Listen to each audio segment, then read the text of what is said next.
Yeah, well, and again, it sort of falls into the realm of self-evident at some point. It's like, well, you want things to be better or worse? That's the first question. It's like, and you think better. It's like, no, that isn't what I mean. I mean, you really got to think about it. Yeah. Because there's part of you that wants things to be worse. You dance around in the flames like you'd be glorying in it. I mean, Hitler, when he committed suicide and Europe was in flames, it's like, well, that's what he got what he was aiming at. You think, well, he was aiming at victory. It's like, well, that's one theory, but I wouldn't count on that being true. What do you really think Hitler was aiming for victory? Really? That's your analysis? No, he was aiming for mass murder and death and everything in flames. Yeah, it's like the Bane. Exactly it's the Bane archetype in Batman. Sure, of course, exactly. Just Or wanted to see everything Joker, burn. even better. Yeah, all of those. Who knows if that killed Heath Ledger? Right. Because I mean, he accessing that force. Oh yeah, That's like the utter extreme rough, force of chaos. Yeah, because one of the things that's so interesting about his performance, and he really tapped into this, is that you really saw that when he burned the pile of money. It's like, no, you don't understand. I want everything to be worse than it is. Everything. It's like, you don't want the money. Those guys weren't evil. They were just criminals. They're barely even on the path, right? Because you want your car. They want your car. Their means of achieving it differ, but they're in the value structure.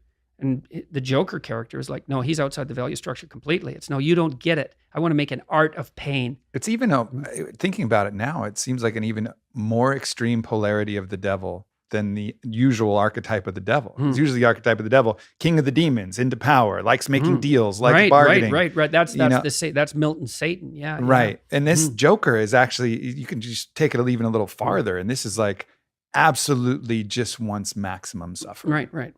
For the sake of suffering. For the sake of suffering evil. itself. Evil is the worship of suffering for the sake of suffering. Yeah. And Ledger played that out quite nicely in that role. It was quite brilliant. It really. was. Yeah, it really was. And it's really... Yeah, calibrating that side. And I think it's good to see those archetypes and then calibrate.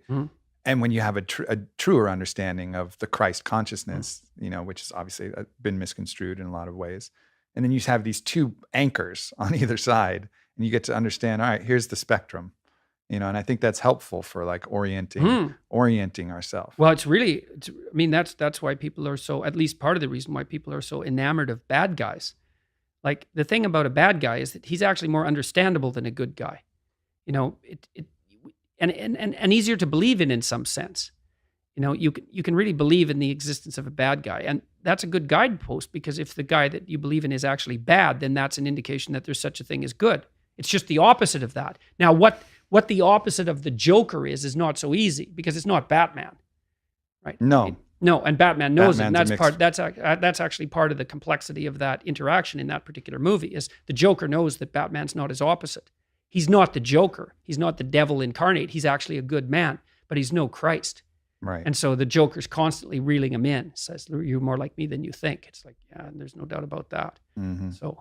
So then what's the opposite of suffering for suffering's sake?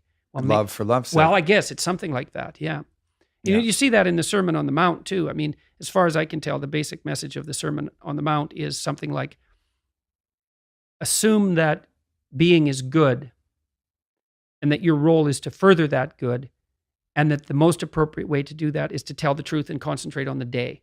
It's something like that. And that strikes me as extraordinarily wise. It's like, set your sights. Tell the truth, tell love. Tell the truth. And I love using those words interchangeably, truth and love, because I don't think you can be in love with someone without being in truth with them. Right. I don't think you can be in truth with someone without expressing that love. That's why when people use that analogy about, oh, your dress is ugly. Well, that's truth on a very fractional level, exactly, right? Yeah. Because it's not containing the love, and the love which sees that it doesn't matter what the fuck you wear, because you're beautiful, not because of your dress. You're beautiful regardless. And if you want to wear a fucking sack, wear a fucking sack. We'll laugh. That would be the higher cruise around order. with a sack. Yeah. That's a higher truth. That's a higher love. And I think recognizing that and holding that as that ideal, and not getting lost in, well, this is my judgmental opinion based upon some very small aspect of the self.